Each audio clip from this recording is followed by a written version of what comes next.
Chronic traumatic encephalopathy and its implications on speech-language pathology. Chronic traumatic encephalopathy, or CTE, is broadly defined as a neurological degeneration that results from repetitive brain trauma. CTE is most widely known for affecting sports players, but sports players are not the only group affected. The neurological degeneration associated with CTE occurs when the tau protein in the brain begins to change its shape and slowly clump together, causing brain tissue death. CTE is relevant to speech-language pathology because speech-language pathologists often treat patients with brain injuries and degenerative diseases, both of which are synonymous with CTE. CTE is the result of repetitive mild traumatic brain injuries.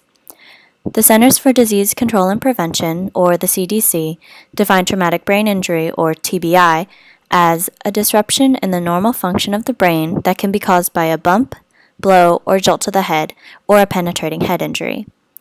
According to the CDC, between 2007 and 2013, hospital emergency department visits for TBI increased by 47% in the United States, demonstrating that this is a growing problem, not a shrinking one.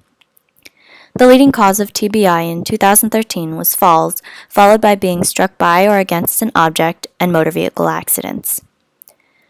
The repetitive trauma triggers incurable and irreversible degeneration of brain tissue. However, the degeneration of brain tissue may not begin for months or even years after the last brain injury, according to the Boston University CTE Research Center. This delayed degeneration is what sets CTE apart from acute TBIs and post-concussive syndromes. Acute TBI symptoms tend to manifest immediately after onset. Post-concussive symptoms may become apparent after an initial delay, but patients do not display the degenerative effects that CTE patients experience. The degeneration may seem similar to Alzheimer's disease. However, CTE tends to manifest earlier in life, and the first types of symptoms in CTE are related more to executive functioning, whereas Alzheimer's disease patients have more memory-related symptoms first. Due to media and public attention, CTE is most often associated with contact sports players, most notably football. However, other groups such as military veterans and persons who have experienced repetitive brain trauma, such as domestic violence victims, have also been known to develop the disease. As of now, CTE can only be diagnosed definitively via a post-mortem brain tissue analysis. No known imaging method, CT scan, MRI, or etc., has proved able to indicate the presence of CTE in the brain of a living person. Literature review. The first documented cases of what came to be known as CTE were written in 1928 by Harrison Martland, a New Jersey medical pathologist who examined the brains of boxers. Martland coined the term punch drunk to describe the boxers based on the several behavioral, motor, and cognitive symptoms he observed in the athletes before they died. The name chronic traumatic encephalopathy did not enter the medical community until 1949. CTE began to gain media and public attention through the autopsy results by Omalu et al. In 2005 of a retired NFL football player in which the presence of CTE in the brain was confirmed. The authors followed up this report with a second autopsy report the next year of another professional football player who also suffered from CTE. In 2012, McKee et al. Broke up the progression of CTE into 4 distinct phases. In 2017, Metz et al. Published a large-scale study that investigated the presence of CTE in 202 deceased football players.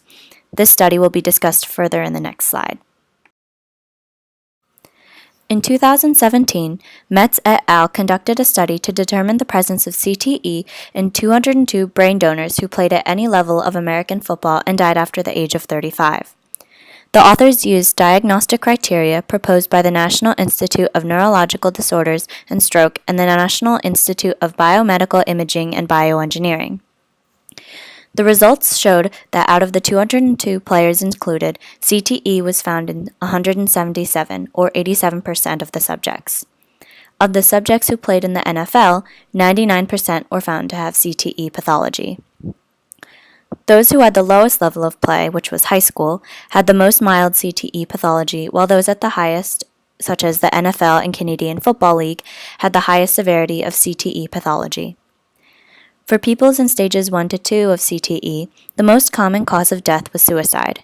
For those in stages 3 to 4, the most common cause of death were symptoms related to end-stage dementia. The authors concluded that prior participation in football was a high risk factor for developing CTE. However, the sample was a convenience sample and therefore not necessarily representative of all football players. In 2015, Gardner and Yaff conducted a review of the current literature on CTE to discuss challenges in further research of the disease. The authors concluded there is no conclusive prevalence or incidence data for CTE. The authors also identified some factors that may impede research of CTE now and in the future. As mentioned previously, current imaging cannot identify CTE in the brains of living persons. Medical professionals cannot agree on a definition of mild TBI that everyone agrees with. Symptomatic patients are more likely to seek help, and asymptomatic patients may never be identified. And finding a group of mild TBI patients who exhibit similar control conditions is almost impossible. Clinical implications on speech-language pathology. Neuropathology. The medical community generally agrees that CTE's most defining neuropathological characteristic is the presence of hyperphosphorylated tau, or p-tau, protein in the cortical structures of the brain. Tau is a naturally occurring protein in the brain that helps maintain axonal structures within the neuron. However, in CTE, the tau in the brain changes structure, becoming p-tau, and begins to form clumps called neurofibrillary tangles.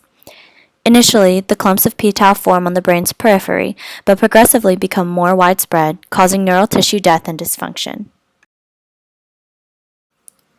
In the picture, the p-tau has separated from the microtubules, which are the small structures within the axon that help carry neurotransmitters along the neuron. Once separated from the microtubules, the p-tau forms tangles, which are seen in purple. The separation causes the microtubules to begin to disintegrate and fall apart, subsequently causing the axon to malfunction. Neuropathological stages of CTE. In 2012, McKee et al. Delineated the neuropathological progression of CTE into 4 stages. In the first stage, mild lateral ventricle dilation and small tangles of p-tau present in the cortical sulci can be observed. Lateral and third ventricle dilation continues, and tangles of p-tau increase in size and number in the second stage. Ventricle dilation, mild cerebral atrophy are present in the third stage, as well as thinning of the corpus callosum, thalamus, and mammillary bodies. P-tau tangles reach the hippocampus, amygdala, and various other structures in this stage as well. In the fourth and final stage, atrophy of the cerebral cortex, medial temporal lobe, thalamus, hypothalamus, and mammillary bodies are apparent. P-tau tangles are present extensively in the cerebrum, diencephalon, basal ganglia, brainstem, and the spinal cord. The visual cortex is relatively spared in the progression of CTE. In the picture on the right, all 3 brain cross-sections show signs of enlarged ventricles as well as excessive amounts of p-tau. The p-tau is dyed brown and is the most present on figure F, indicating that the person was in a later stage of CTE at the time of his or her expiration. Clinical symptoms of CTE. The symptoms related to speech-language pathology can be separated according to the 4 stages. The first symptoms to manifest are a loss of concentration and attention and short-term memory difficulties. The second stage progresses to include short-term memory loss, executive dysfunction, and varying language difficulties. Memory loss, executive dysfunction, visuospatial difficulties, and attention deficits are present in the third stage. In one study, 75% of subjects in this stage were considered to be cognitively impaired, and few reports of dysphagia and dysarthria also exist. In the fourth stage, executive dysfunction, severe memory loss, language difficulties, attention deficits, visuospatial difficulties, and possible Parkinsonism are noted. While CTE affects language, executive function, and in some cases speech production and swallowing, there have been no recorded cases of CTE having voice implications. Other clinical and behavioral symptoms of CTE can also be observed, such as headache, aggression, depression, mood swings, impulsivity, suicidal thoughts, apathy, and paranoia. It is important to note that these stages have a significant amount of overlap and may not progress in the specific order, depending on which areas of the brain are affected first. Treatment. According to the Mayo Clinic, there are no current treatments, pharmacological, therapeutic, or otherwise, to treat CTE. Additionally, some people who incur mild TBIs may not seek any medical treatment. However, that does not mean that CTE patients should be forgotten by SLPs in acute care. SLPs should be extremely vigilant to TBI patients. They should look at the chart. Is there a pattern of TBI or TBI-related symptoms? A family interview should also be conducted. Does the patient or family report a decline in executive function? Has the patient's personality changed over time for no discernible reason? An SLP should also constantly monitor the patient's status and educate the patient, family, and other professionals about the effects of repetitive TBI on functioning. An SLP should refer the patient to other services if they require help that an SLP cannot provide and recommend follow-up. An SLP should also educate those who are most at risk for repetitive TBI, such as sports players or military personnel.